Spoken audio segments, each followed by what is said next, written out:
Hello and welcome to Cut 2 Podcast. I'm your host, Caleb Hamilton, and I'm here today with my co-host, Connor. What's up, Connor? What's up, Caleb? How's everyone doing today? Pretty well, thanks for asking. And we're joined by a special guest, Cody. How's it going, Cody? How's it going? Pretty good. Kyle, my other co-host, has the day off. This is part 2 of our double episode. Part 1, which was episode 3, was our summer movies review, where we talked about Iron Man 3, Man of Steel, The Wolverine, and several other pictures that came out over the summer. But now we're moving towards the fall and the start of what many would call the Oscars season, if you will. I like to think of the fall as the time that the studios reserve to release their Oscar contenders. And that usually starts at the end of September and goes all the way through the winter to December. And that's what we're going to be talking about today.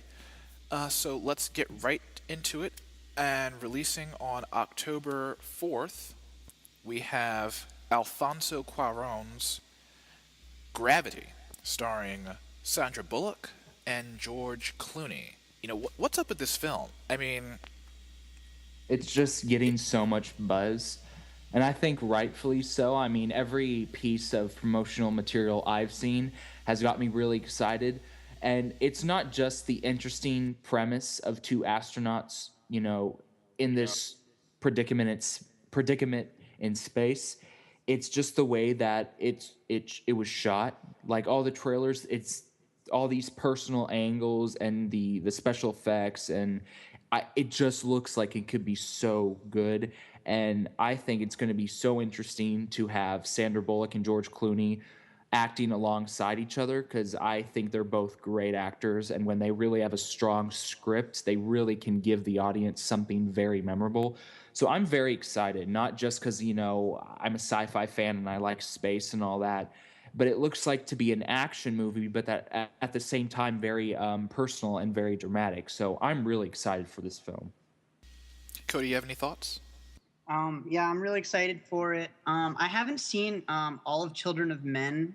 I've seen parts of it. It's a great picture. Yeah, and he's known for doing his long takes. And Caleb and I were actually at Comic-Con when they had the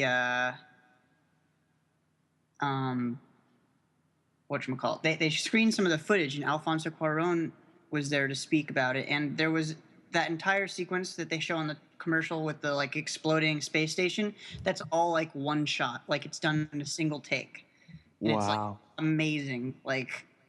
It's 5 minutes long, and it's oh my god, it's And there's also they made it so it's more realistic, so it's not like there's any sound in space like in Star Trek where it's pew pew pew, because that wouldn't happen in space. It's all silent. So as soon as they're outside, it's like they're screaming, and all of a sudden it's just silence.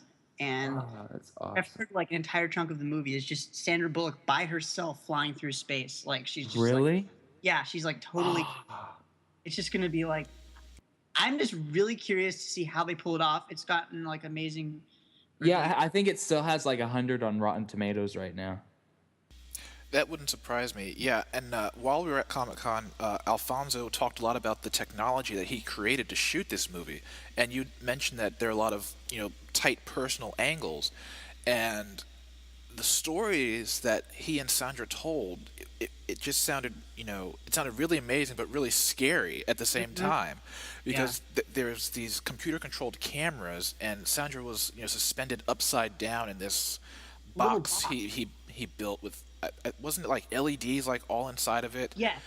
And the cameras were like robots, and he said that they would move so fast that if something went wrong, the camera went haywire, they wouldn't be able to stop it. By the time they hit the emergency stop button, Sandra would have unfortunately been dead. But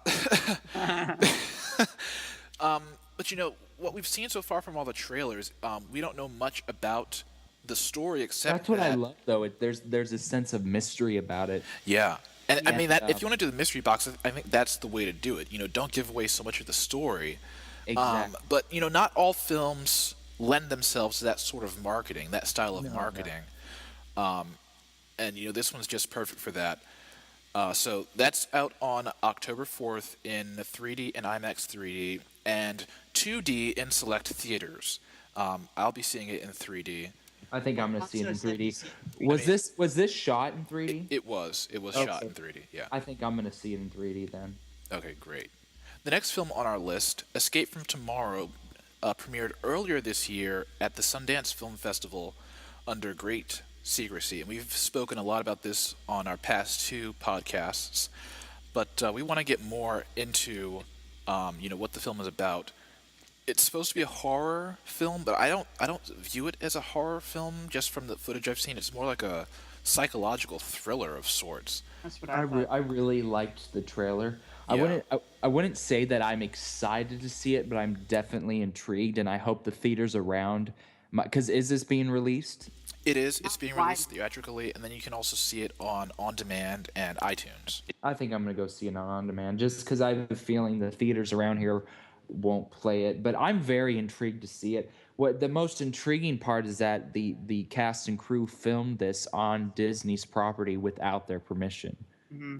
Yeah, they shot on Disney's property at both Disneyland in California and Disney World in Florida on DSLRs, and it was shot in a way that Disney wouldn't be able to suspect that they were actually making a movie. The script was kept on the actors' iPhones, and um, and when they were finished shooting, the director took the footage to South Korea to edit it to avoid Disney actually finding out that they were making a movie based on their parks and using the Uh-huh. parks in the film. Cody, are you excited to see this movie? Yeah, I'm really excited. I heard about it when Sundance was actually happening. I was following it, following all the Twitter stuff about it when people were tweeting about it from Sundance, and they were giving it rave reviews for the most part, I thought. And I'm such a Disney theme park fan. Just to be able to see somebody pull this off and like subvert like all of the ideals that Disney and Disney theme parks represent, I'm really excited just to see it. Yeah. People, don't take your kids to see this movie just because you see Mickey Mouse and Goofy and all the other Disney characters in the trailers. This is not a movie for children. Hmm. It's got some sexual undertones. I heard it got pedophilia in it or something. There is pedophilia. Yeah, Yeah, yeah. yeah. It's a really weird, really abstract movie, and I just can't wait to see it. So that will be out on October 11th on Is that demand. in like art theaters or like all theaters or? I don't know how they're releasing it. I'd imagine it would be at independent theaters. Yeah, I think it would. I think Escape from Tomorrow is probably just gonna get a limited release. Yeah. That's right. I don't Yeah. see it getting a full blown theatrical Yeah. release. And so you can see that in theaters on demand and on iTunes on October 11th. On October 18th, we have two big movies coming out. The first one, 12 Years a Slave, stars Chiwetel Ejiofor, Brad Pitt, and Benedict Cumberbatch. And it tells the story of a free man who is kidnapped and sold back into slavery. This one is directed by Steve McQueen. It premiered at the Toronto Film Festival to rave reviews, and I'm really looking forward to seeing this one. What do you guys think? I'm pretty excited to see this film because I hadn't heard anything about it, and then the trailer premiered, and I watched it, and I was blown away. Like it hit me in a lot of ways. It was a very emotional trailer. It was it was paced well. It was cut well, and I loved the cast. I love the cast in this film. I think this is one of the films. I'll start off by saying, out of all the films that are going to be released this fall, I think this is one of the films that has a lot of potential to be an Oscar contender. I just think it has a great cast. a great story, and I'm so excited to see this film just because I feel like it'll, tug at my heart. And I am so excited to see this story just because it's a personal story and it's a story about victory and going through all these hardships and finally beating everything at the end and coming out victorious. So I love those kind of films that are hard to watch, but at the same time, they have such an uplifting message to it. So I'm really excited to see this film, and I definitely think it's an Oscar contender. Cody, how about you? Well, I actually have. I didn't don't know much about this movie, but I think the premise sounds interesting. And Steve McQueen, I actually haven't seen a full film by him, but I know his last. I think it was his last movie was Shame, which was with Michael Fassbender and Carey Mulligan. And I watched a clip from it at this like seminar thing I went to, and it looked like amazing. And it's supposed to be like a super graphic film, but it's supposed to be like really good psychological like drama film. So Steve McQueen obviously knows what he's doing, and I'll be curious to see this. So Do you guys think that this one can pull off an Oscar win like Django did last year? I mean, they're two very different films, but they're Yeah, both, because Django, I can tell compared to this film, will be more satirical, and this will be much more serious. But I get what you're saying, Caleb. I do agree with you. I think this has a chance to be an Oscar contender in the sense of how Django was last season. I'm looking forward. As I said, I'm looking forward to seeing this. And I definitely agree that it has, that Oscar potential. With such a strong cast, and from its reception at the film festivals. Also on the 18th, we'll see a release of the remake of Stephen King's Carrie, starring Chloe Grace Moretz and Ansel Elgort, who will be seen in the adaptation of The Fault in Our Stars. I haven't seen the original Carrie. Cody, have you seen that picture? I haven't. I've seen parts of it. I've seen obviously like I watched the trailer for it before, and I know like she gets covered in like pig's blood at the end and like Right. kills everyone or something. Yeah. But no, I don't know much about it, and I know it's Stephen King. Um, I'm curious to see Chloe Grace Moretz in something besides Kick Ass. I'm excited for this version of Carrie just because I love Julianne Moore, and I've been impressed with Chloe's work. I loved the original. I thought the original is and was a classic. It's a great story. I'm the biggest element I'm excited for is just Julianne Moore because I saw the trailers and this could be just a really great role for Julianne. She's a mother. Yeah, she's the religion Bible obsessed mother. Okay. Like I don't know if you've seen the trailer, but in the trailer, she like her daughter gets home from school and she says, "Go into your room and pray." Like it's just really jarring, and I can't wait. And I can tell just by all the trailers I've seen, this looks like it could be an actually good remake because sometimes the remakes are half-assed. So I'm really hoping for this one. It has all the right elements, and I'm really excited to see the modern touches that they put on Carrie. And also, I think, besides being, a horror film, this could also be, sort of a commentary on the issue of bullying in our society today.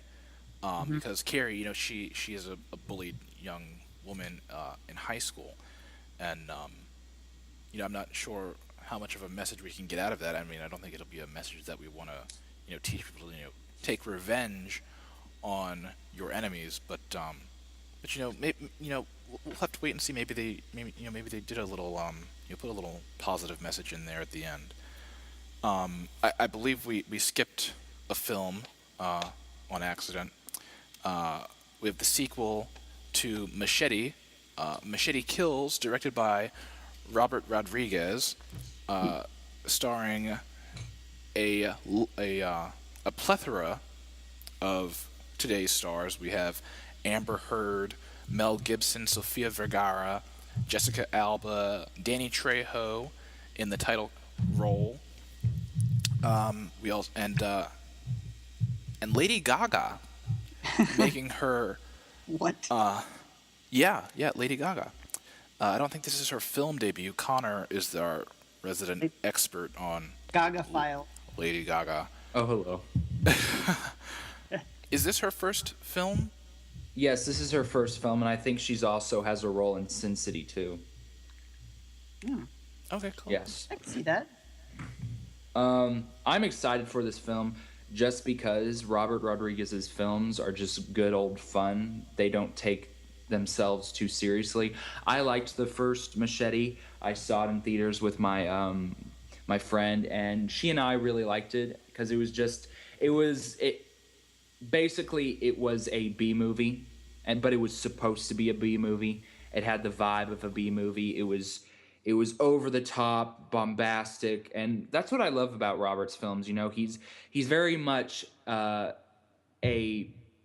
stepbrother of a sorts to Quentin Tarantino because they both make those kind of overly bombastic, very in-your-face kind of films.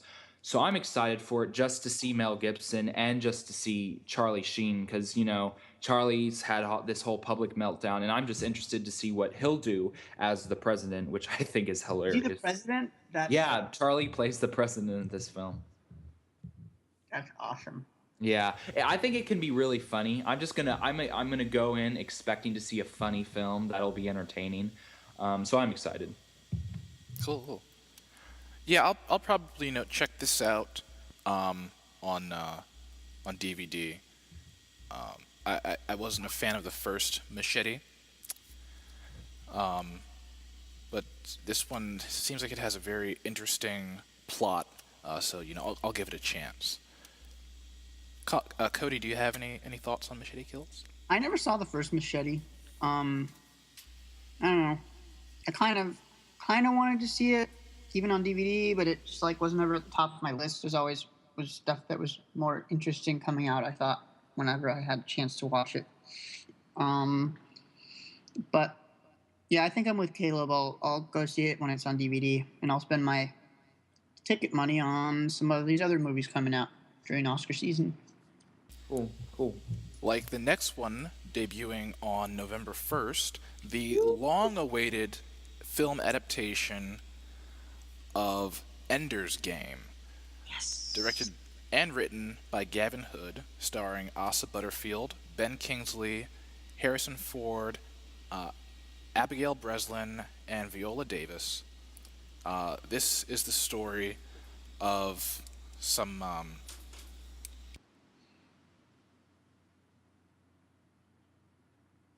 Hello? Sorry, I was interrupted. Okay.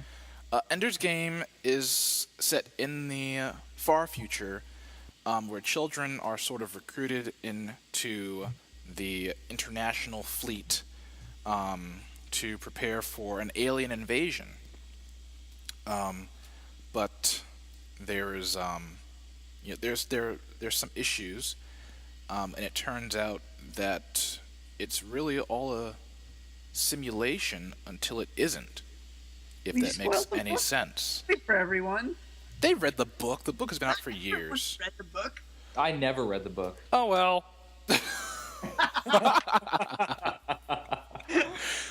Don't spoil it for them. But this was the book was written by Orson Scott Card, who has come under fire recently for some comments on I don't know what term offends people anymore. Homosexuality, gay marriage, So people don't like him. I don't think that's going to affect. I don't know. It really should have no correlation to the film's Yeah. success. And they've also, since he said all that stuff, everyone seems working on the movie has seemed to totally distance themselves from him. Like they've practically made no mention of his name except for when interviewers or people ask at Q&A sessions about it, and then they don't ever talk about him as What was the author's comments about? Just him coming out against homosexuality and gay marriage. Okay. Yeah. I think he's Wow, that's so random. I think Mormons in general, I don't know. I think that they're kind of anti-gay. Yeah. Well, the more you know, I guess. Is he a Mormon? Yeah, he is. Oh wow. Yeah. The You know how like Book of Mormon. Sorry, I had a musical I moment. have not seen it yet. I haven't seen it either. I really want to go. That's besides the in point. LA in a couple. Anyway. Yeah, I saw the trailer. I don't know. Maybe it's just because I haven't read the book. Yeah. I don't know. I might wait to see this one on DVD just because I wasn't blown away with the trailer and just because I'm not familiar with the source material. Who knows though? Maybe one of my friends will drag me to see this. I will say though, I love Harrison Ford, so who knows? Anything could happen. I know Cody's really excited to see this movie. Oh yeah. I just read the books over this summer. I read Ender's Game and Ender's Shadow. Supposedly, this movie is sort of an amalgam of the two of them because the Ender's series, it's sort of there's Ender's Game is like if you were to draw like a diagram of the Ender's series, there's like Ender's Game at the top, and then it forks off into two different storylines from there. And one is Ender's story, which is the ones that Card wrote first, and then he came back and he did Ender's Shadow and that series, which is from the point of view of Ender's friend Bean.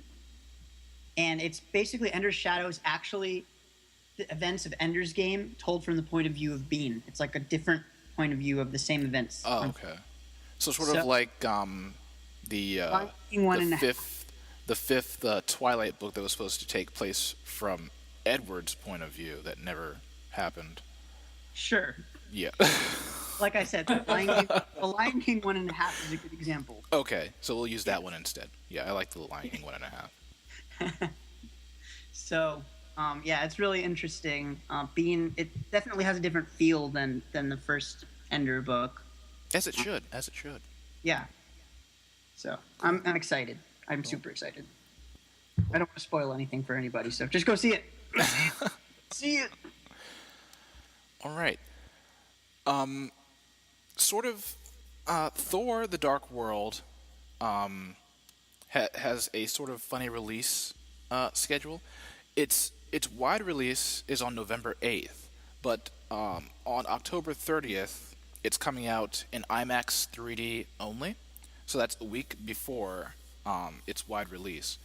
But that's the sequel to Thor, as if you couldn't guess.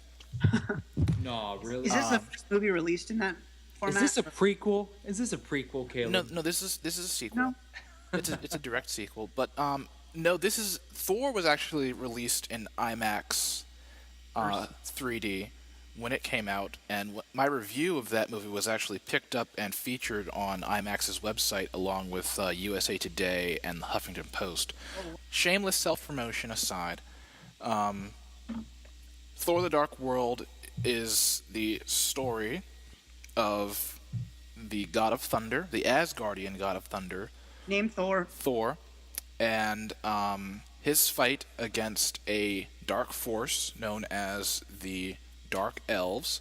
Their leader, Malekith, is played by Christopher Eccleston of Doctor Who fame, but marketing suggests that Malekith is not the big bad in this movie, as we all thought he might. It's actually Loki, which will make the fangirls really happy. I mean, could you really do a Thor movie and not have Loki like being the actual big bad? I know. Come on. I don't know. I thought that he was going to team up with him, kind of like after all this or something. Well, footage from Comic-Con would suggest otherwise. That's true. I mean, I got yelled at a couple months ago for, just blurting out what happens. I probably won't do that here. Or gets his hand cut off. But this one, I'm not as excited for this film. What do you think, Cody? I like the footage they showed at Comic-Con. It looked exciting. It looked different than the first one. Way different than the first one. And that's thanks to direction from Alan Taylor, who brings a bit of Game of Thrones vibe. Yes. Yeah, that's very right. much It seemed so. more like medieval feel. Like a lot of it is taking place in Asgard more than in the first one. Although a lot of it did take place in the first one, but it took place in like the palace. And this is Yes. out in the land, like out, in the forest and And I stuff. think this will also take place on some of the other worlds within the Nine Realms. So that's got me excited. Cool. That's cool. Um, the first one I thought was kind of light. Yeah. Was kind of really light. Like all I can remember every time I think of the first one is that scene when Thor's like, what are they called? As like teammates, people The like Warriors 3. right, the Warriors 3 when they come to Earth and they like knock on that window. Like, Thor! I just think of I thought it felt like Capital One commercial, like they were gonna go, "What's the normal?" That's true. That's funny. Yeah. That's what I always go to when I think of that movie. God, now I can't get. Oh God, Cody, why did you do that? I will never look at Thor the same way again. Yeah, Caleb. Yes. I'm kind of with you. I'm not that excited about it. I mean, I liked the first one, and I'm intrigued with the vibe that I've gotten with the trailer, the medieval vibe, and I like Alan Taylor's direction so far from what I've seen. But yeah, I'm not super enthusiastic about this film. But then again, maybe that's just because I've never been a huge fan of Thor's character. I will say that regardless of how excited I am or not, I do think the trailers suggest that this will probably be a much more just well put together movie, which is surprising for me to say because the first film was directed by Kenneth. Branagh. Yeah, and I think he's a great talent. But I honestly think from what I've seen that Thor: The Dark World is probably going to be a better film, which is good, because sometimes the sequels are not up to par. So I'm hoping it's a good film. And who knows, my friend is a huge Thor fan, so I'm probably going to be dragged along to see this. Marvel's films that have been released in the third dimension are all post-converted. Sometimes the conversion's good, sometimes it's bad. Yeah. So the IMAX 3D, paying extra, I don't want to get in there and then have a repeat of Man of Steel where it's like 3D and then it's not 3D. They say it is, but it's just completely flat. Well, this is my thing, and maybe it's not forward thinking like some people, but if a film isn't shot in 3D, I'm not going to go see it in 3D. That's usually my rule. It's also my rule for IMAX movies. Like if it's not shot with IMAX cameras, I'm not going to go see it in IMAX. Because it just won't look the same. Right. Well, it will look the same. It just won't expand to the full length of and height of the screen. In the case of IMAX. However, if I'm offered an advanced screening and it happens to be an IMAX, well, I'm not paying for it, so True. Yeah. That's true. So that's Thor: The Dark World. Comes out in IMAX 3D only on October 30th, and then November 8th worldwide. On November 15th, Martin Scorsese is directing Leonardo DiCaprio, Matthew McConaughey, and Jonah Hill in The Wolf of Wall Street, which is an upcoming biopic based on the life of Jordan Belfort.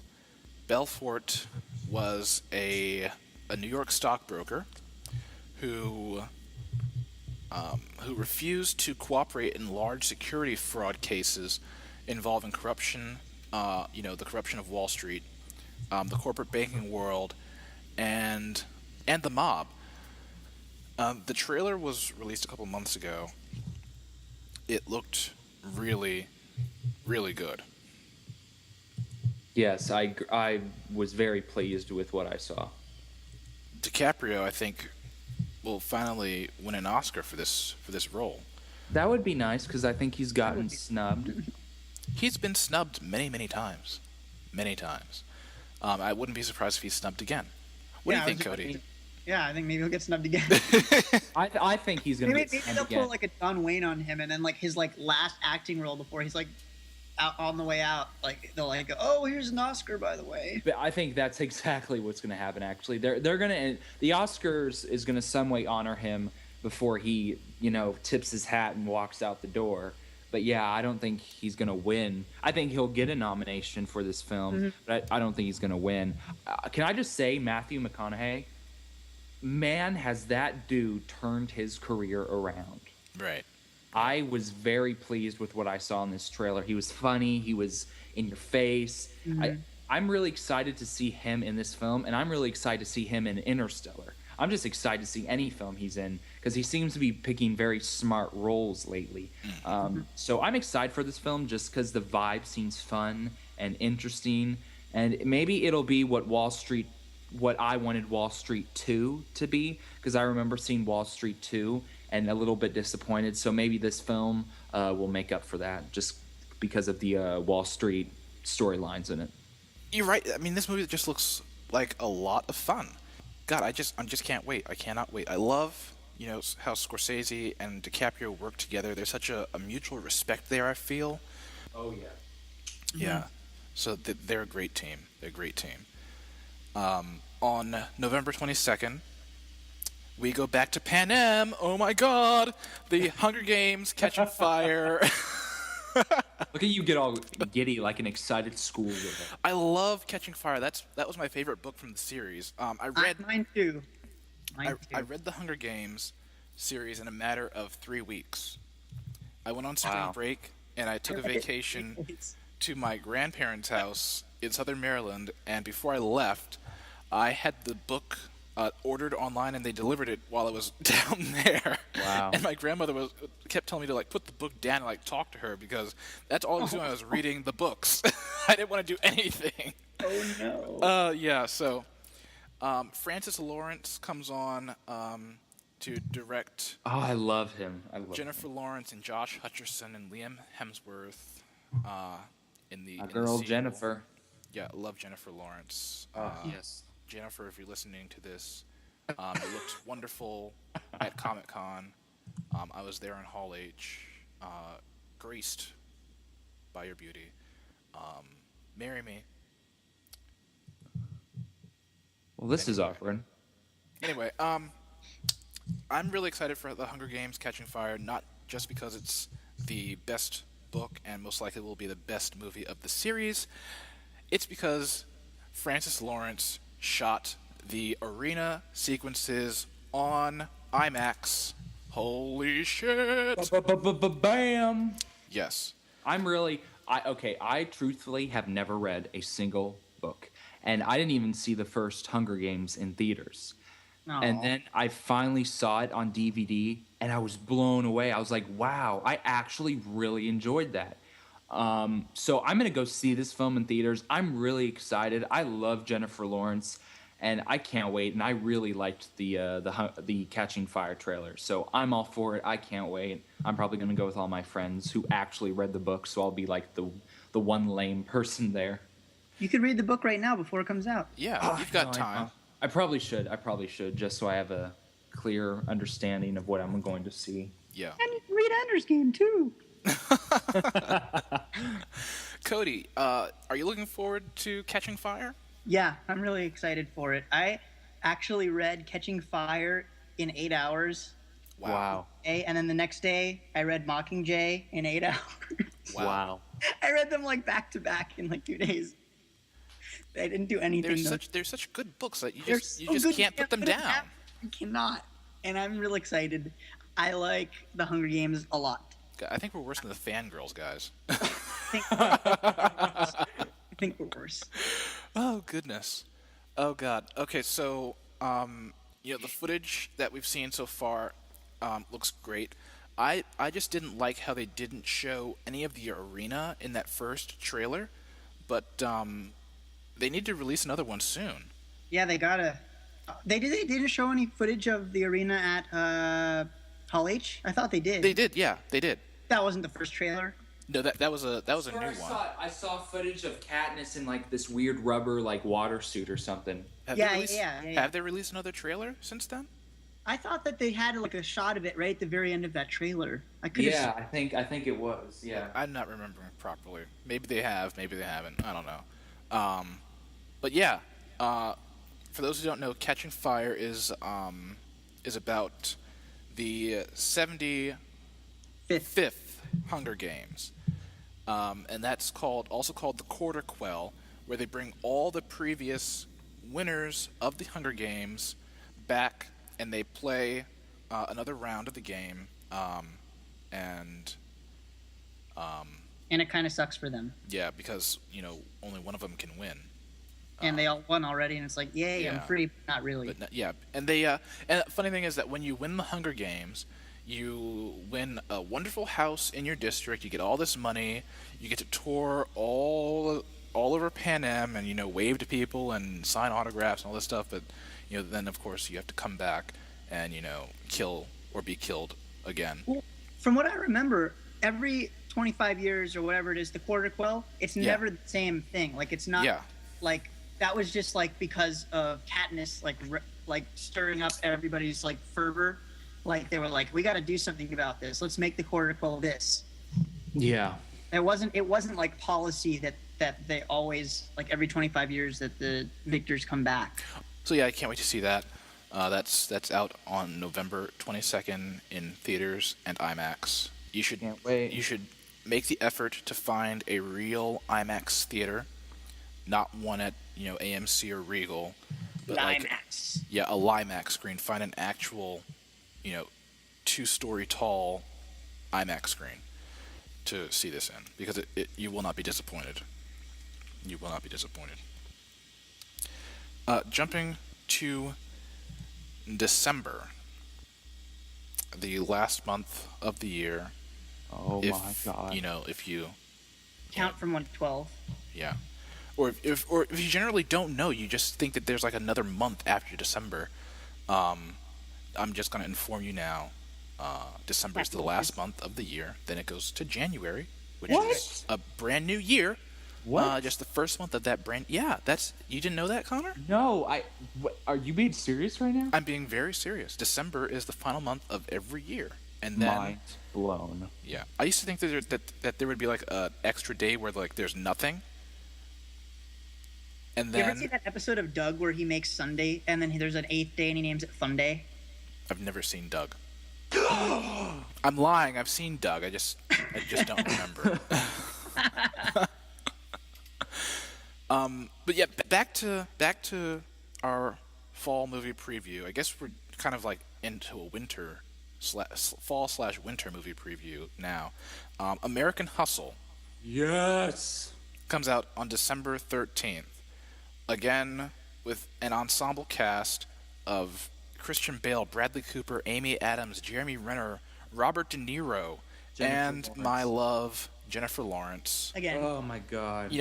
She may win an Oscar for this Again. again. Yeah. Who Yeah. knows? Yeah. I am so excited for this film. I saw the trailer and I was like grinning ear to ear. I was so giddy just because it has a great cast. Like, this is one of the best casts in a long time. You have Bale, you have Adams, you have Lawrence, you have Reiner. I'm so excited for this film. I can't wait. Like, I could care less about the story. I'm just going because it's a great ensemble, cast. Right. And I think it's set in like the 70s, and it's It about is. like 70s, 80s. It's about like CIA and like intelligence and spying. So I'm really excited because that's also a genre that I really enjoy. So you have a genre that I really love, and then you have this great cast. Just sign me up. I can't wait. Right. If I could just correct you there for, just correct your details. It's actually about an FBI sting operation. The ab scam was run back in the 70s, early 80s, targeting trafficking of stolen property, and then it was converted to sort of a public corruption investigation sort of thing. So that's what this is about. Christian Bale plays a con man who's forced to assist the FBI in this operation. Bradley Cooper plays the FBI agent who is operating the sting, and then we've got all these other characters like Amy Adams, who is playing Christian Bale's partner in crime. Jeremy Renner is the plays the mayor of New Jersey, Camden, New Jersey. I'm sorry. Jennifer Lawrence plays Christian Bale's wife. But yeah, this looks really good. Cody, your thoughts? I'm excited for it, especially because of the cast, just like Connor. But it feels kind of like Catch Me If You Can meets Ocean's 11. It seems like something that may have been there, done that sort of thing to me. I don't know. Just like a really good ensemble of people doing an espionage sort of sting operation or like conning sort of thing. I don't know. I'm not that big of a fan of David O. Russell.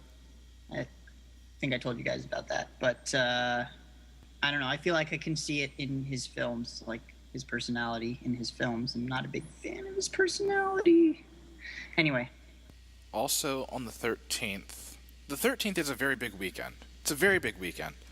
I'm surprised I didn't notice it before.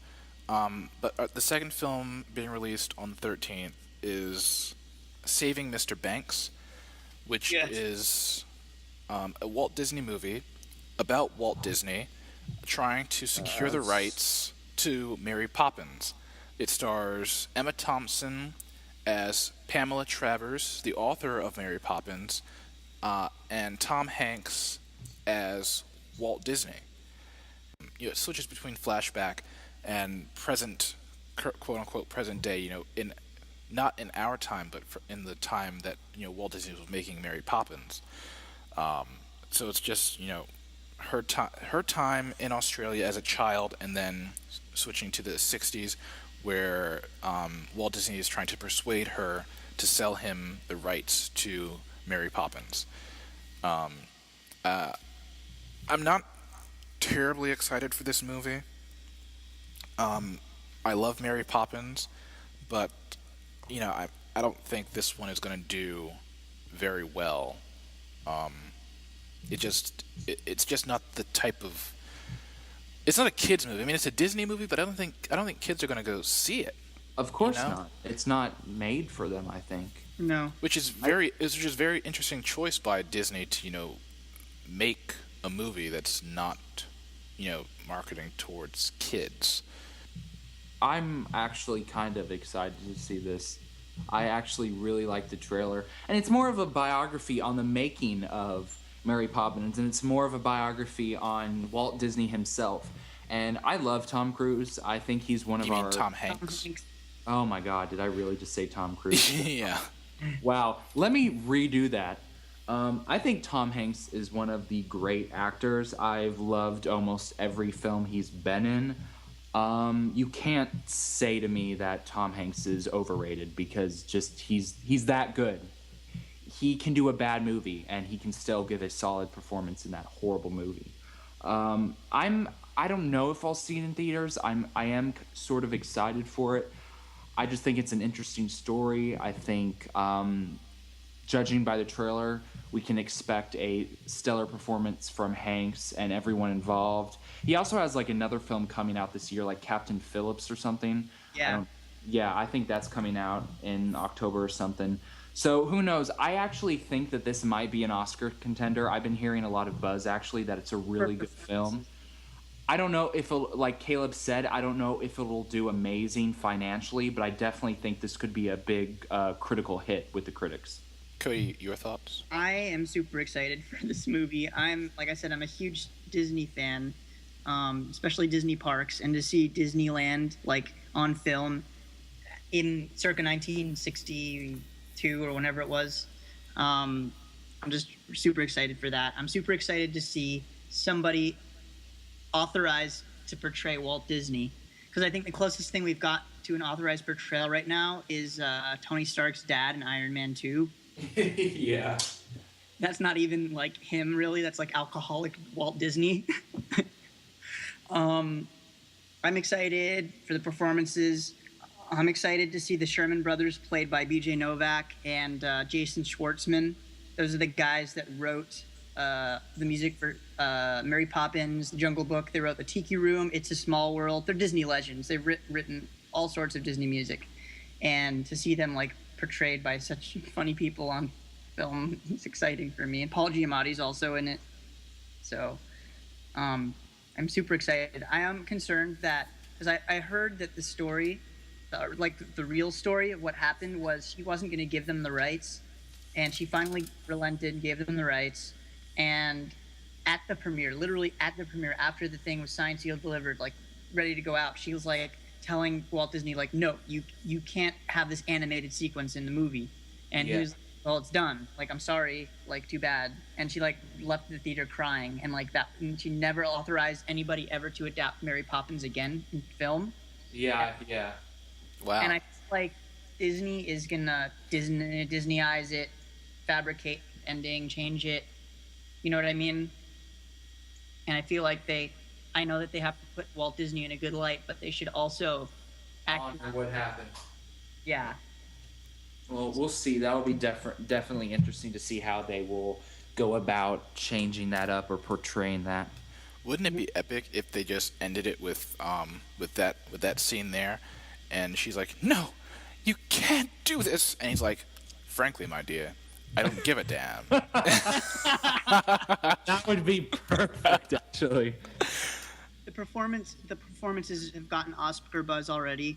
One of my neighbors actually works on the lot at Disney, and they have like screenings of movies in advance. And apparently, this movie is like totally done already. Basically, Yeah. It's been done for a month already, and they already had a screening of it. And he said it was amazing.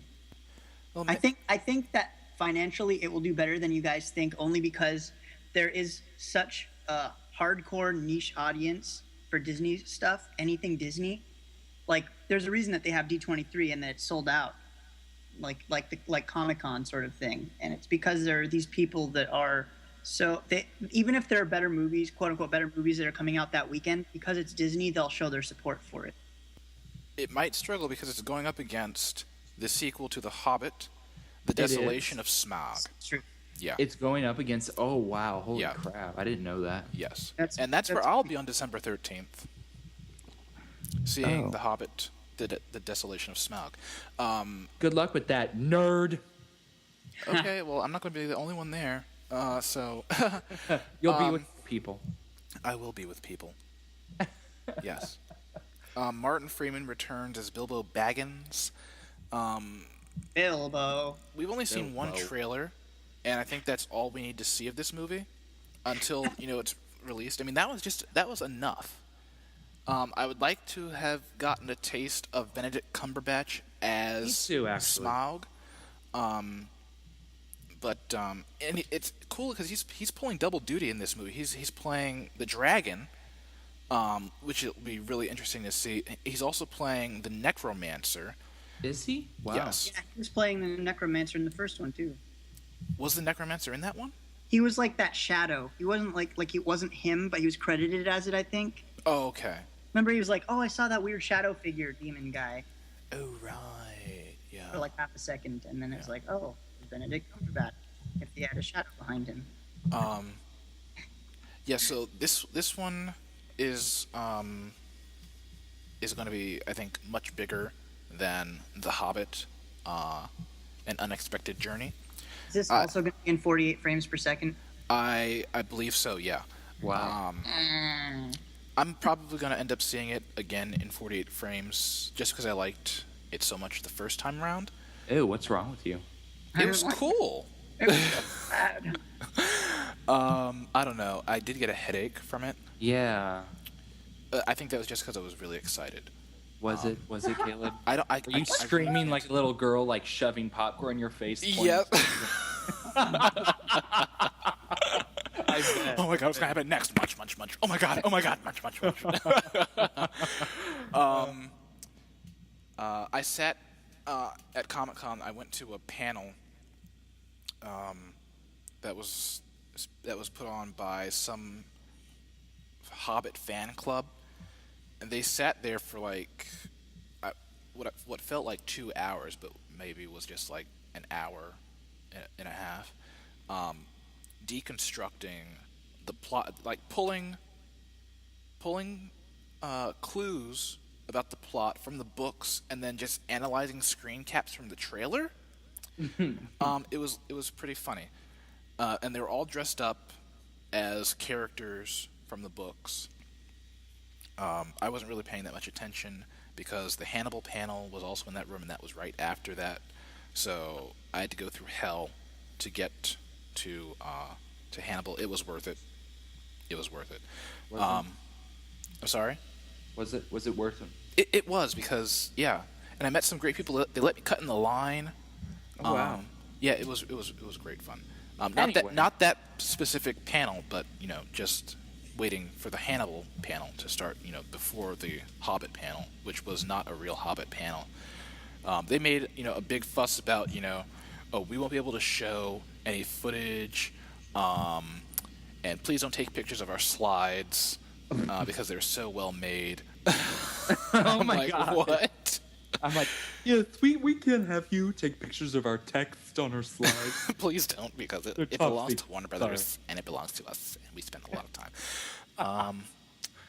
Yeah, so that's the Hobbit. I mean, there's not much to say about the Hobbit: The Desolation of Smaug. Yeah, I Ex- mean, I've never seen any of the Lord of the Ring films aside from Return of the King, so I'm probably not going to see this. And I'm sure it will be a good film. It's just not my cup of tea. Please leave. But I'll either, oh, Cody, go ahead. I was going to say I'll either be at Saving Mr. Banks or American Hustle. Honestly, this weekend. Well, I'll you can leave too. I'll see the Hobbit like maybe like if there's some time later in like winter break or something. But honestly, if I was wowed by the first one, I'd be much more excited by this. But I Ooh. wasn't so impressed. Yeah, I heard that from a few people actually. I was Like so- The Hobbit was a good film. It just wasn't. Oh my God, amazing! Because they're nerds. Oh. Look at you get so defensive, Mr. Hamilton. Well, it's just that The Hobbit was my first actual Lord of the Rings movie experience. Like I hadn't seen all of the Lord of the Rings trilogy. So you all the have way a special through. connection to this film. I guess. I don't know. Well, I'm sure it will be good. That about does it here. Let us know what movies you're looking forward to seeing. Maybe we didn't talk about them. You can find us on Facebook. That's www.facebook.com/cut2podcast. We're also on Tumblr. That's We're hipster. tumblr.com. I'm sorry, that's cut2podcast.tumblr.com. And we'll put a link to these sites in the video description. You can also find us on YouTube. That's how you're listening to this, most likely, unless someone has pirated our episodes and is uploading them to their own YouTube channel because they don't have a life. People. It's a possibility people might do that. Yeah, sure. I think they have better things to do. Yeah. But that'll do it for all of us here at Cut 2 Podcast.